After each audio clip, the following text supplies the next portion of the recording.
Kemarin di channel saya ada yang komen. Bukan kemarin sih, udah lama sebenarnya. Di komennya dia request bikin tutorial. Waduh, tutorial ya. Requestnya tutorial rakit PC step by step dari nol. Plus colok kabel port, misalnya colok PGA kemana, itu ada di video saya sebelumnya. Jadi kita akan fokus ke kabel PSO aja coloknya gimana. Dan komponen-komponen PC kayak prosesor ataupun memori RAM dan atau casing, kita akan sampai jadi PC utuh gitu. Dan yang paling penting dari komen request dia ini, dia udah subscribe. Oh ya, bagi yang sudah berpengalaman mungkin bisa tambahin di kolom komentar nanti kalau ada yang kurang. Kalau ada sesuatu yang membingungkan, ingat kata Aldi Taher. Memang Mbak nggak bingung? Semua manusia di muka bumi ini bingung Mbak. Nanti nggak bingung kalau udah di surga. Oke, sekarang kita langsung aja ke pembahasannya. Pertama, kita butuh obeng. Gak usah yang sejutaan, soalnya Dari mana duitnya? bagian nih obeng harga sejutaan anjir. Apakah nih obeng sekali putar bumi ikut muter? Bukan nih. Lalu kita butuh casing untuk letakin semua komponennya. Jangan pakai kardus ya. Ukuran casing sendiri macam-macam. Ada yang mini ITX, mini tower, mid tower, full tower. Nah, kalau ini tower beneran. Pikir sama otak sikit nih, aku manjat nih jauh nah tinggi nih. Nah, nyawa taruhan. Saran saya kalau kalian pilih casing, pilih yang mid tower atau full tower aja. Kalau punya saya ini yang di video mid tower sih. Soalnya ini berpengaruh untuk pilihan ukuran motherboard kalian. Kalau casing ukuran mid tower itu bisa mencakup dari mini ITX sampai ATX. Sedangkan kalau yang full tower itu dari mini ITX sampai ATX. Tapi sebaiknya tanyain sama yang jual, siapa tahu beda sama yang ditulis. Dan mungkin ada yang nanya, kenapa saya pilih casing yang kayak gini? Itu semua karena ongkir. Mungkin dengan harga segini saya bisa cari casing yang rada bagusan. Cuman waktu ditambah ongkir, yakin harganya masih di kisaran segini. Tapi bagi kalian yang tinggal di Jawa, mungkin bisa pakai casing Raptor Black 1632 atau 1650. Udah gratis 2 kipas lagi.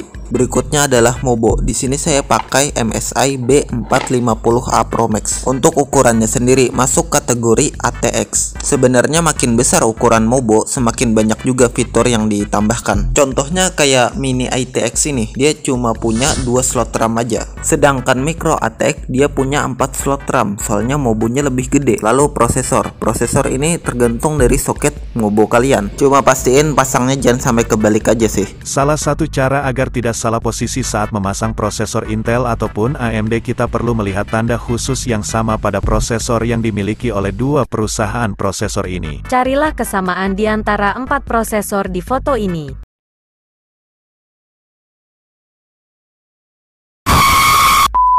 Kesamaan khusus pada tiap prosesor itu adalah segitiga ini. Nih Intel, nih AMD. Segitiga ini adalah bagaimana sebenarnya kehidupan ini diatur. Elit global, kaum minoritas dari 1% penduduk bumi. Nah, tanda segitiga itu ada juga di bagian soket Mobo kita ini. Ini tiap Mobo ya, ada segitiga biasanya. Jadi segitiga itu adalah pertanda di mana prosesornya harus diletakin biar pas gitu. Kalau prosesornya udah pas baru kita kunci. Nah, lalu RAM. RAM ini harus sesuai dengan DDR dari motherboard kalian. Kalau motherboard kalian itu DDR3, RAM-nya juga harus DDR3. Dan pastiin motherboard kalian support sama kapasitas RAM. Ya siapa tahu kalian beli RAM 64 GB, ternyata motherboardnya support 32 GB. Ya otomatis kebacanya cuma setengah. Kalau di sini saya menggunakan RAM dual channel 8x2 GB. Artinya ini 16 GB cuman dibagi 2 gitu dengan 2 RAM yang punya 8 GB. Dan untuk DDR RAM-nya ini DDR4 merek XPG Gaming D30. Untuk speednya di sini maksimal sampai 3200 mHz. Karena di Mobo saya ini ada 4 slot RAM dan RAM-nya cuma 2 aja, jadinya saya harus masang itu menyilang. Jadi harus urutannya 2 dan 4. Kalau pengen gak repot, beli aja 4 RAM langsung, isi 4 slot RAM ini. Cuman karena kita punya 2 RAM aja, jadi kita masangnya di urutan 2 dan 4. Kalau ditanya kenapa nggak pasang urutan 1 sama 2 aja, saya nggak tahu juga, cuman saya diajarin dulu kayak gitu. Jadi mungkin kalau ada yang berpengalaman sama ada yang tahu, mungkin bisa komentar di bawah jelasin kenapa harus kayak gini. Untuk storage atau penyimpanan bisa pakai SSD ataupun hard disk. Dan di video ini saya pakai SSD yang sudah terinstall Windows, soalnya kita nggak perlu tunjukin cara install Windows, soalnya udah pernah dijelasin di video sebelumnya. Oh ya, dan jangan lupa kasih thermal paste ke prosesor sebelum kalian pasang cooler.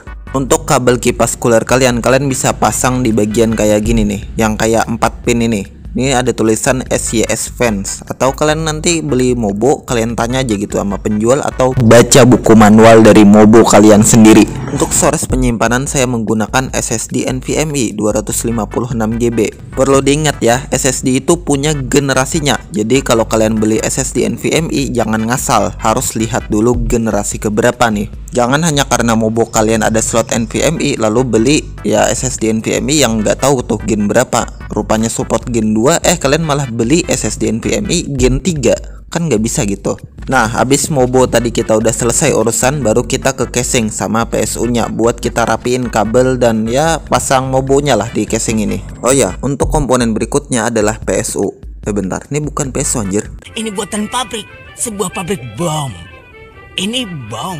Untuk mencari PSU yang tepat, kalian cukup cari di Google kalkulator PSU. Nanti ada keluar website macam-macam gini. Terserah lo mau pakai website apa. Cuman nanti kalau sudah masuk, isi aja semua komponen kayak prosesornya seri apa, GPU-nya apa, RAM-nya berapa, isi aja. Cuman kalau di video ini saya pakai Deepcool PF500. PSU-nya ini 500 watt ya. Meskipun aslinya kebutuhan PC saya cuma 320 wattan aja. Ya siapa tahu kedepannya di-upgrade nanti. Oh ya, bagi yang mau rakit PC dengan spek yang sama seperti di video ini, link produk ada di deskripsi. Nah, sekarang kita masuk ke pembahasan kabel PSU. Nah, ini kabel 24 pin untuk motherboard. Biasanya ini ada juga yang 20 pin.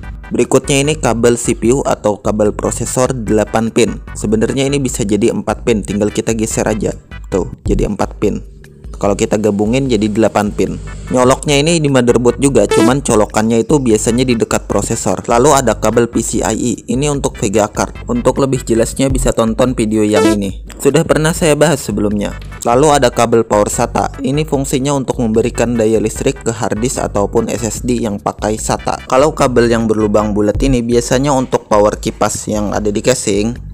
Tapi dulu ini buat kabel power di harddisk, yang mana harddisk zaman dulu ya. Kalau zaman sekarang mungkin kebanyakan udah SATA, jarang pakai harddisk yang kayak ginian. Dan nyusun kabel ini saya skip aja ya, soalnya hampir penuh nih penyimpanan.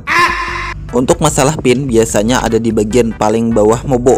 Kalau ini JPF1 pin power panel, biasanya ada juga tulisan pin power panel, cuman di Mobo saya JPF1.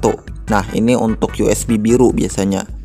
Lalu di sini ada USB 2 dan USB 1. Ya ini untuk USB biasa ya yang ada di casing.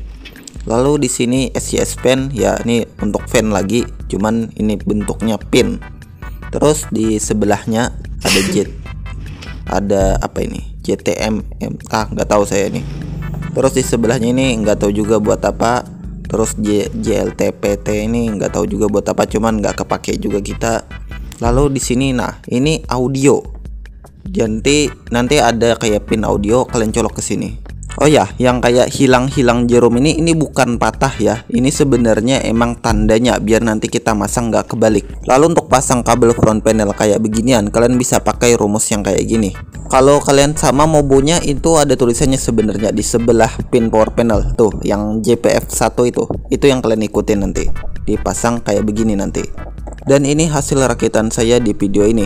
Oh ya, ini SSD nggak usah dipedulin ya. Saya sengaja nggak nge-boot dulu, soalnya males. Oke, sekarang kita cobain nyalain PC-nya. Ini udah terinstall ya. Tadi kan ada 2 SSD. Nah, itu satu SSD ada Windows 10, satunya lagi Windows 11. Jadi kita pakai yang mana ya?